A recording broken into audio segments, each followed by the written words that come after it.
Hello everyone, welcome back. तो आज हम कैलकुलस पर बेस्ड ही आगे सवाल करेंगे। तो सबसे पहले हमारे पास कॉम्पोजिशन का कुछ एक सवाल है। फंक्शन एफ हमें दे रखा है 4x plus x raise to power 4 divide by 1 plus 4x cube. G x हमें दिया गया है ln 1 plus x upon 1 minus x. हमें एफ ओ जी निकालना है और उसको इवेल्युएट करना है e minus one e plus one पर। मतलब हमें f of g of e minus one upon e plus one निकालना है। ठीक है। तो जी में हम एक्स की जगह पर e minus one upon e plus one insert करेंगे। तो हमारे पास क्या आ जाएगा ln 1 plus e minus one upon e plus one by 1 minus e minus one upon e plus one. LCM लेंगे ऊपर नीचे। ठीक है। तो एलसीएम जो डिनोमिनेटर होगा वो ऊपर नीचे दोनों में कट जाएगा। ऊपर क्या बचेगा हमारे पास e plus one plus e minus one, और इसमें न्यूमरेटर क्या आएगा हमारे पास e plus one minus e plus one. तो ऊपर हमारा वन और माइनस वन कैंसिल हो जाएगा, नीचे हमारा ई कैंसिल हो रहा है। तो हमारे पास क्या आ गया f of l n two e upon two. तो टू से टू कैंसिल हो जाएगा, एल एन ई वन होता है। तो हमें एफ ऑफ वन कैलकुलेट करना है। तो एक्स की जगह पर वन इंसर्ट कर दीजिए फंक्शन एफ में। तो हमारे पास आ गया four plus one upon one plus four, that is five by five. तो आगे वैल्यू वन। तो ऑप्शन नंबर बी आपका करेक्ट हो जाएगा। आगे बढ़ते हैं। नेक्स्ट क्वेश्चन है question number 94।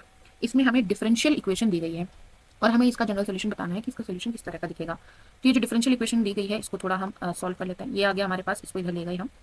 Five x into d y upon d x इसके बराबर दिया गया y five dash x minus y square. ठीक है। अब क्या करेंगे, इसको इधर ले आते हैं और फिर वाई स्क्वायर से डिवाइड करेंगे। तो हमारे पास क्या आ गया five x d y upon d x minus y five dash x is equals to minus y square.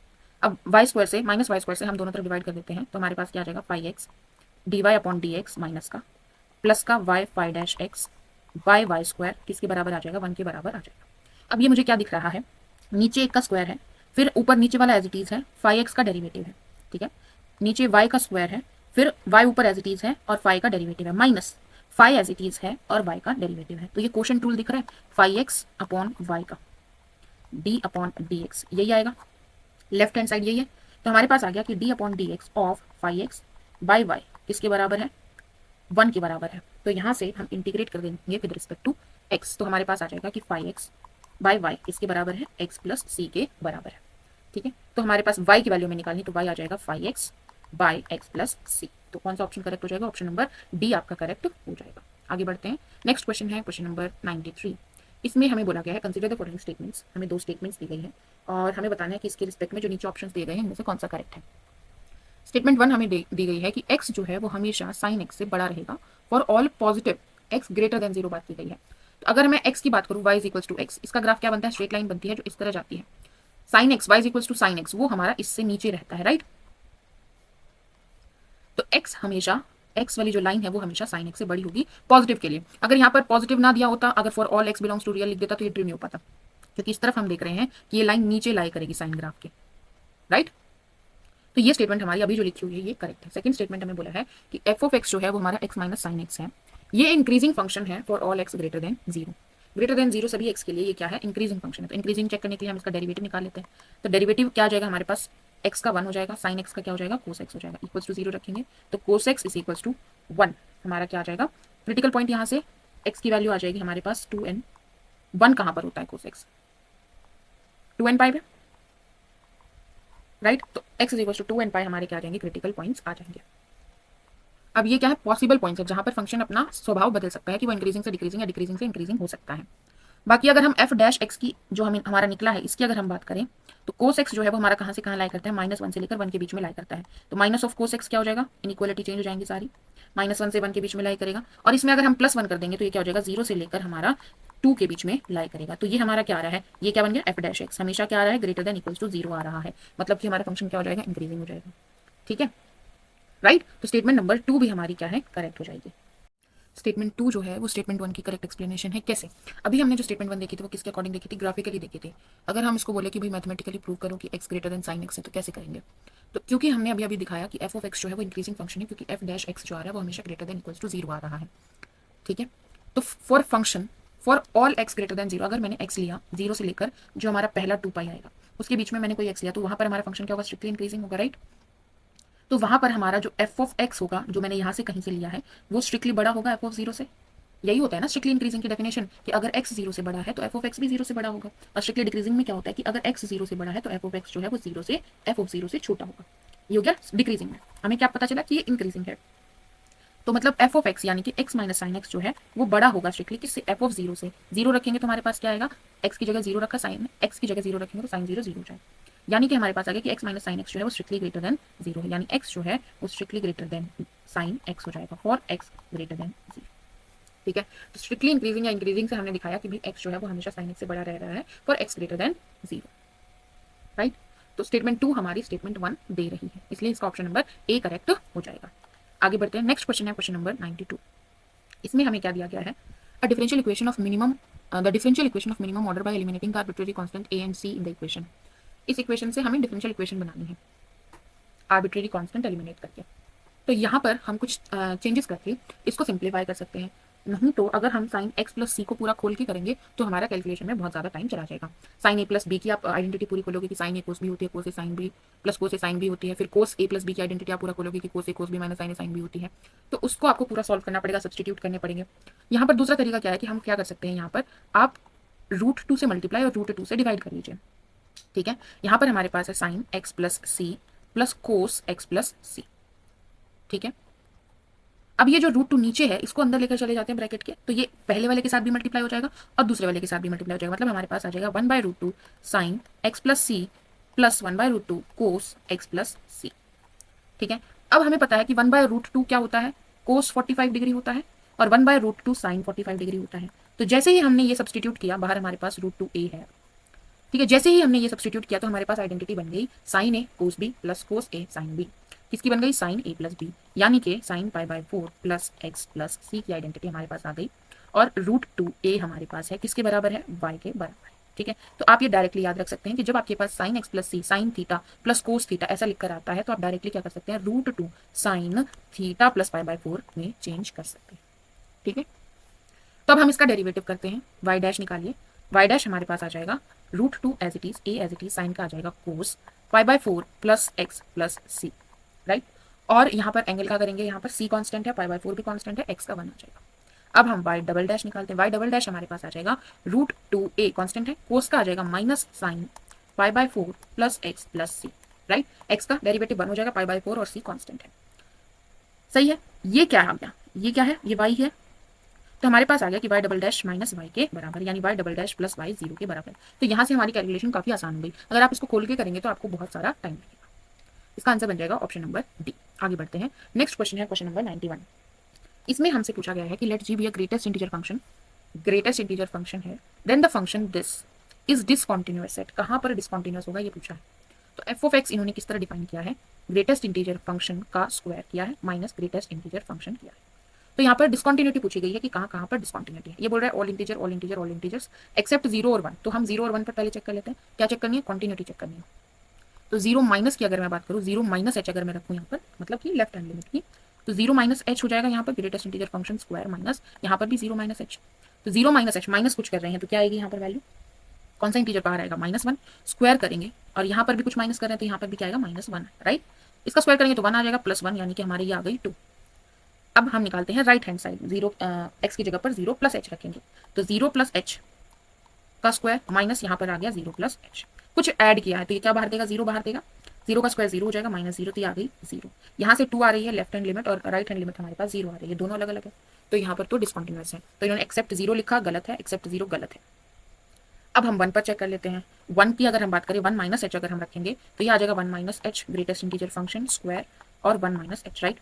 अब 1 में से कुछ माइनस हो रहा है, मतलब 1 से छोटा वैल्यू आ रही है इसके अंदर, तो ग्रेटेस्ट इंटीजर फंक्शन क्या बाहर देगा, 0, ये भी 0, तो ये 0 आ जाएगी लेफ्ट हैंड लिमिट। अब 1 प्लस एच रख लो तो यहाँ से आ जाएगा 1 plus H greatest integer function square minus 1 plus H.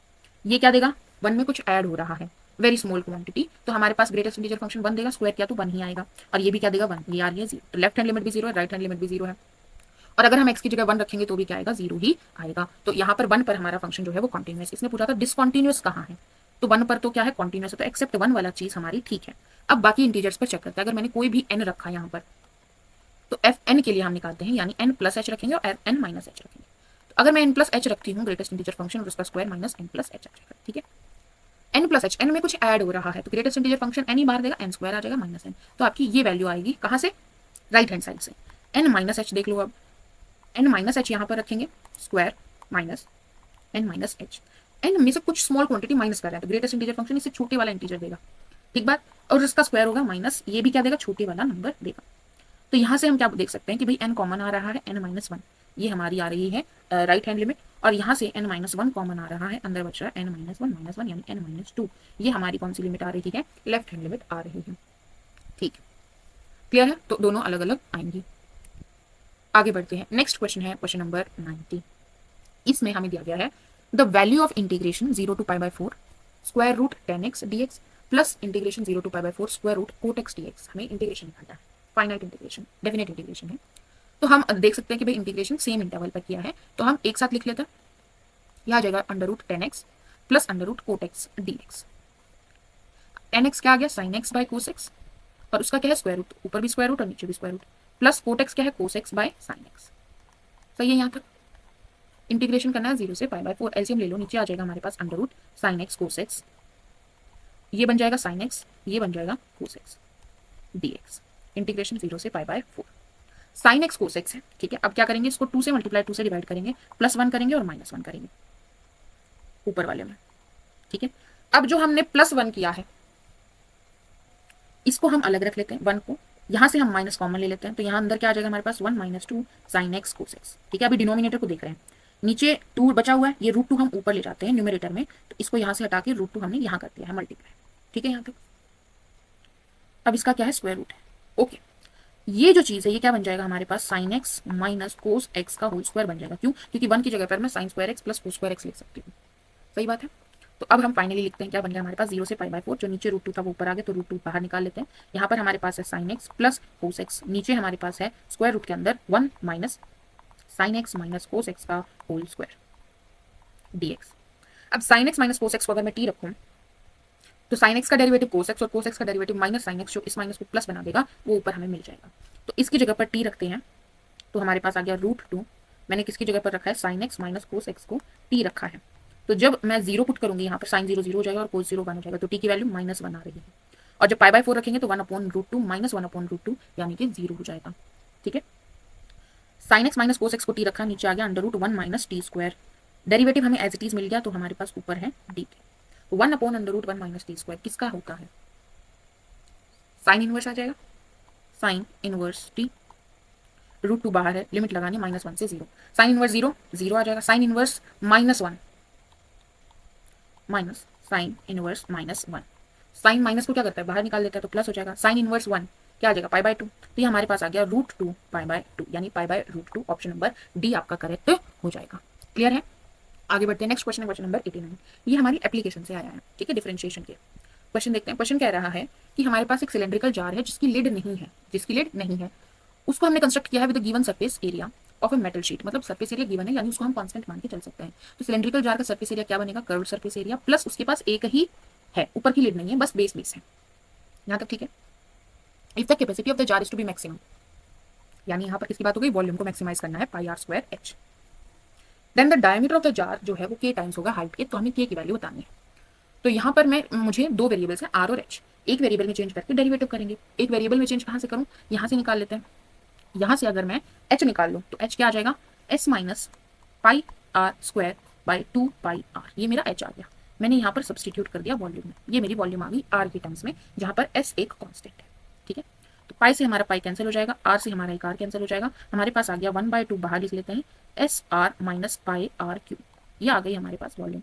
तो इसका डेरिवेटिव निकालेंगे अब विद रिस्पेक्ट टू r, हमें वॉल्यूम को क्या करना है, मैक्सिमाइज करना है। तो देख लेते हैं कहाँ मैक्सिमम आएगी, डेरिवेटिव निकाल के पता चलेगा। 1/2 SR का डेरिवेटिव क्या हो जाएगा, s तो कांस्टेंट है, r के रिस्पेक्ट में डेरिवेटिव कर रहे हैं तो s आ जाएगा, माइनस πr³ क्या हो जाएगा, 3πr², ठीक है। क्रिटिकल पॉइंट्स निकालने के लिए इसको 0 के बराबर रखेंगे तो s किसके बराबर आ जाएगा, 3πr² के बराबर आ जाएगा। ये आपका पॉसिबल क्रिटिकल पॉइंट आ गया। तो s को अगर मैं 3πr² रख दूँ यहाँ पर, तो यहाँ से मेरे पास क्या आ गया भाई, 2πrh जो है वो इसके बराबर है 2πr² के बराबर। ये πr² इधर आके माइनस हो गया, 2π कैंसिल, r से r कैंसिल, यानी r आपकी h के बराबर, मतलब रेडियस आपकी हाइट के बराबर है। अब यहाँ पर आपने सिर्फ यही तक देखा कि रेडियस हाइट के बराबर होगी, यानी कि 1 आपने अगर k की वैल्यू रख दी तो गलत हो जाएगा, क्योंकि आपसे पूछा क्या था, डायमीटर और हाइट के बीच में रिलेशन। तो डायमीटर तो 2r होता है, तो वो क्या हो जाएगा, 2h हो जाएगा, राइट। तो डायमीटर क्या होगा, ट्वाइस ऑफ h होगा, तो k की वैल्यू 2 आएगी। ऑप्शन नंबर बी यहाँ पर करेक्ट होगा।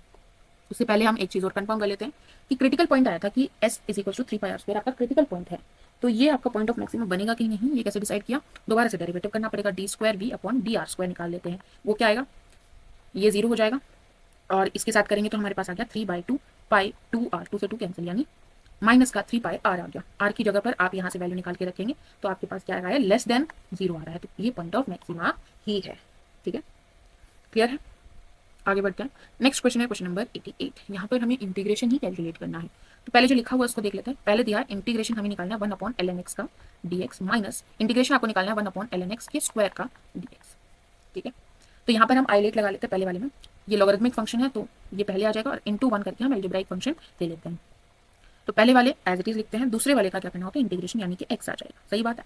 माइनस फिर क्या आता है हमारे पास, पहले वाले का डेरिवेटिव, तो 1/ln x का डेरिवेटिव क्या हो जाएगा, माइनस 1/ln x का होल स्क्वायर, ln x का 1/x आ जाएगा।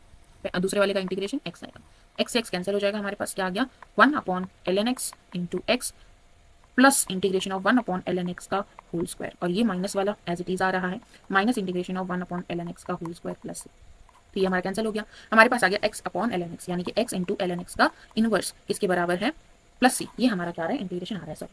ठीक है, तो ऑप्शन नंबर ए आपका करेक्ट हो जाएगा। आइलेट हमने लगाया है। आगे बढ़ते हैं। नेक्स्ट क्वेश्चन है क्वेश्चन नंबर 87। इसमें हमें बोला गया है कि लेट एफ एन हमें फंक्शन डिफाइन करके दिया है 1/4 प्लस n/1000। ये किसके अंदर रखा है, ग्रेटेस्ट इंटीजर फंक्शन बना के उसके अंदर ही वैल्यू दी है, स्क्वायर ब्रैकेट्स में रखा है, मतलब इसके इंटीग्रल पार्ट को रिप्रेजेंट करना है। Okay, then the value of, इस समेशन की वैल्यू मुझे बतानी है। तो ये समेशन है क्या, ये समेशन है भाई, मुझे f(1) लेना है, फिर f(2) कैलकुलेट करना है, f(3) कैलकुलेट करना है, f(1000) तक कैलकुलेट करके उन सबको मुझे ऐड करना है। अब इसके हिसाब से मुझे ये पता है कि भाई n अगर मैं 1 रखूं, ठीक है, तो 1/1000 is a very small quantity, 1 which is less than 1, 1/4 is also less than 1। जब तक इनका जो सम है वो लेस देन 1 रहेगा, ये क्या वैल्यू देगा, ग्रेटेस्ट इंटीजर के बाहर इंटीग्रल पार्ट क्या होगा, 0 ही होगा, राइट।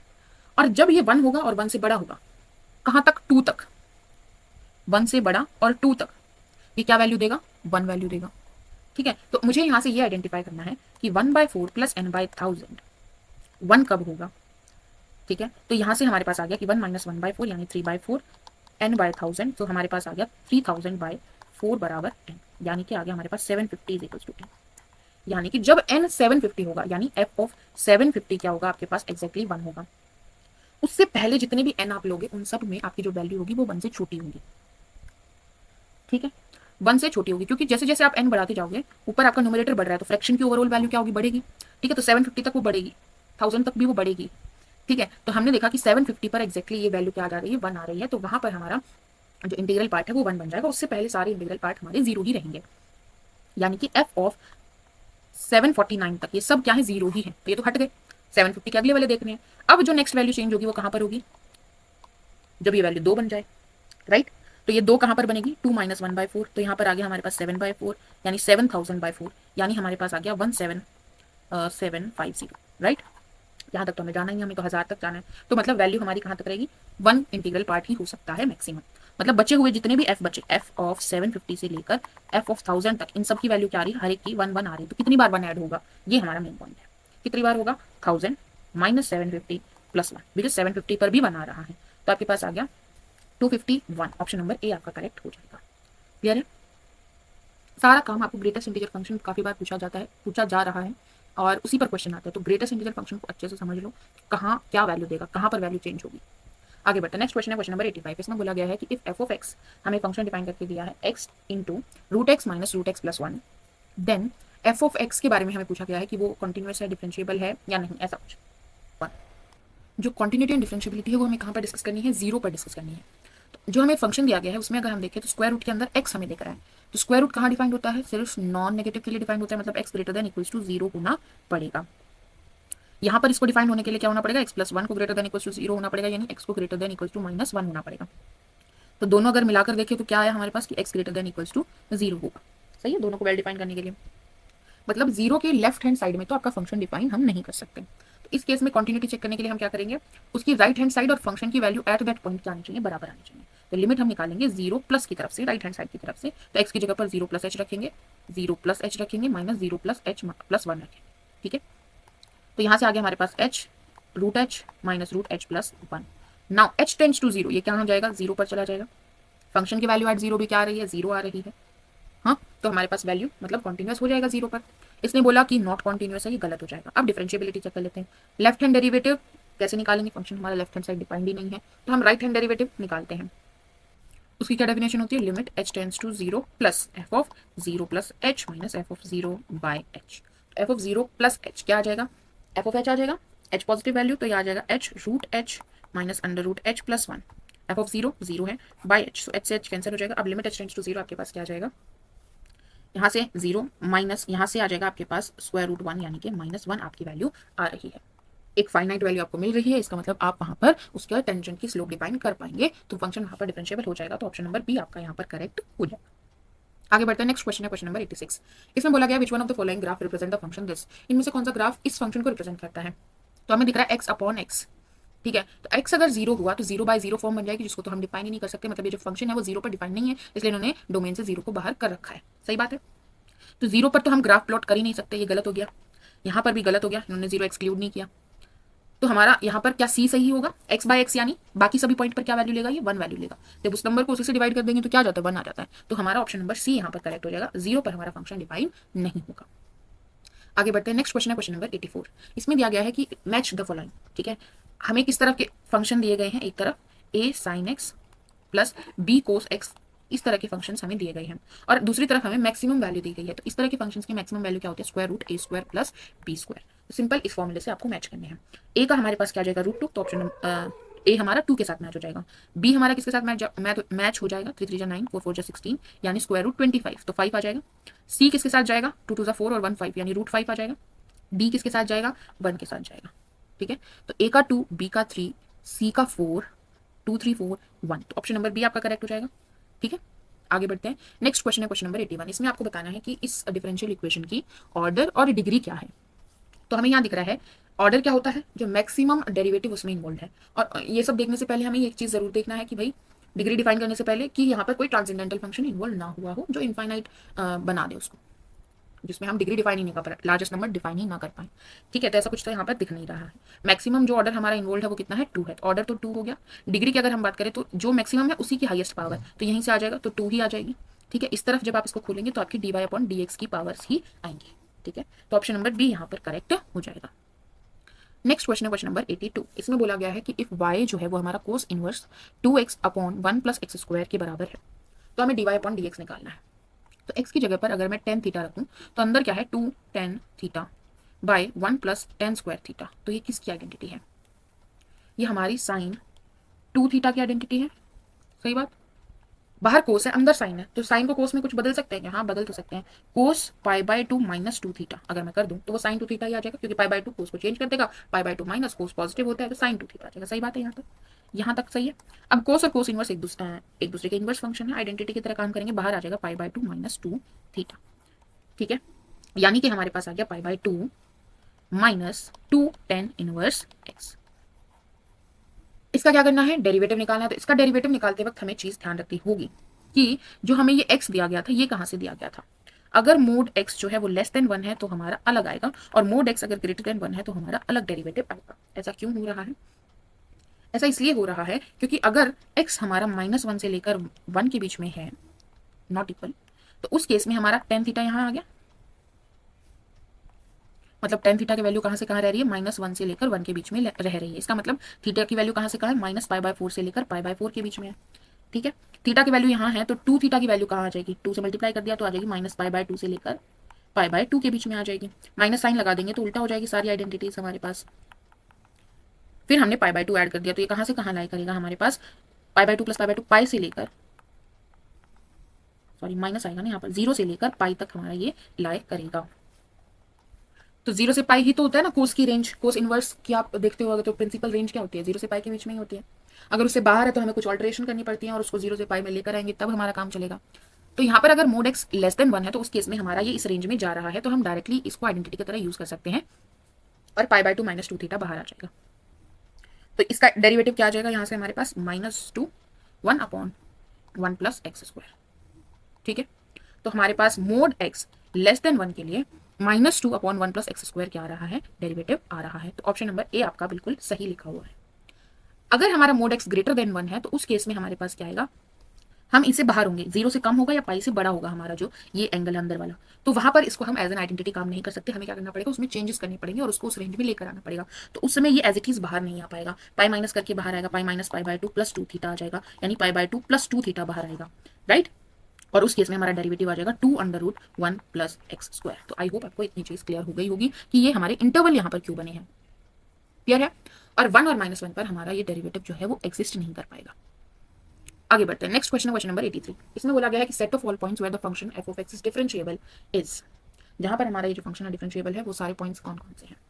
तो पहले तो फंक्शन डिफाइन कहाँ है वो देख लेते हैं। तो अंदर का जो हमारी वैल्यू है वो हमेशा क्या आनी चाहिए, ग्रेटर देन इक्वल्स टू 0 आनी चाहिए, यानी कि e माइनस एक्स स्क्वायर जो है वो लेस देन इक्वल्स टू 1 आना चाहिए, मतलब कि e raise to power x square greater than equals to 1 आना चाहिए। तो अगर हम ई का ग्राफ देखें तो वो कैसा होता है, ई रेज टू पावर 0 1 होता है और उसके बाद सब ऊपर होता है, एक्स स्क्वायर क्या होगी, एक पॉजिटिव वैल्यू होगी किसी भी एक्स के लिए, तो ये तो हमेशा ही 1 से बड़ा होगा, सभी एक्स के लिए ट्रू है। तो मतलब हम पूरी माइनस इंफिनिटी से इंफिनिटी इसको डिफाइन कर सकते हैं, कोई दिक्कत नहीं है। पूछ क्या रहा है, डिफरेंशिएबिलिटी के बारे में पूछ रहा है। तो डेरिवेटिव कहीं लूज हो रही है क्या, इसकी डिफरेंशिएबिलिटी कहीं लूज हो रही है क्या। ये हमने e raise to power x का ग्राफ बनाया है, यहाँ पर e raise to power x square मैंने रेफरेंस के लिए बनाया है कि भाई 0 पर 1 होगी, उसके बाद की कोई भी वैल्यू हो और एक्स स्क्वायर तो हमेशा एक पॉजिटिव वैल्यू होगी, तो हमेशा पॉजिटिव ही रहेगी, वो 1 से बड़ी रहेगी। तो डोमेन ऑफ डेफिनेशन क्लियर हो गया यहाँ से। डिफरेंशिएबिलिटी की बात करते हैं, अगर मैं एफ डैश निकाल लूँ यहाँ से डायरेक्टली तो क्या आ जाएगा, 1/2√1 minus e raise to power minus x square, जो रूट के अंदर है उसका डेरिवेटिव अगर हम करेंगे तो क्या आ जाएगा, minus e raise to power minus x square as it is, और जो पावर है उसका डेरिवेटिव करेंगे तो क्या आ जाएगा हमारे पास, -2x माइनस माइनस प्लस हो जाएगा। ठीक है यहाँ तक। तो जहां जहां डिनोमिनेटर 0 हो जाएगा वहां एफ डैश डिफाइन नहीं हो पाएगा। तो डिनोमिनेटर 0 कहाँ हो जाएगा, डिनोमिनेटर 0 कहाँ हो जाएगा, इज इक्वल टू 0, यानी कि हमारा कौन से वाला पॉइंट जहां पर इक्वालिटी सेटिस्फाई हो रही है, मतलब e raise to power x square is equal to 1 कहाँ हो रहा है, तो एल एन लगा दो, एक्स स्क्वायर क्या हो रहा है हमारा 0 हो रहा है, यानी कि x क्या आ रहा है 0, तो 0 पर हमारा फंक्शन डिफरेंशिएबल नहीं हो पाएगा।